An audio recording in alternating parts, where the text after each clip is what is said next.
Before you begin, remove the top cover, wireless module, display panel assembly, and display bezel.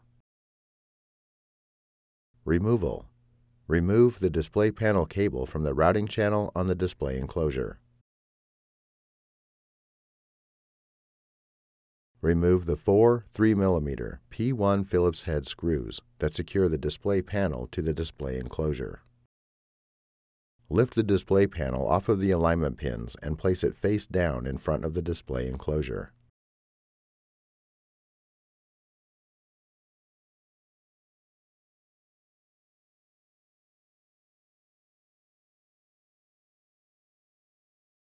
Peel back the retention tape and disconnect the display panel cable from the display panel.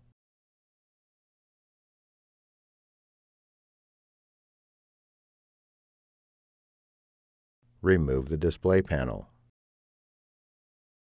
Reverse this procedure to install the display panel.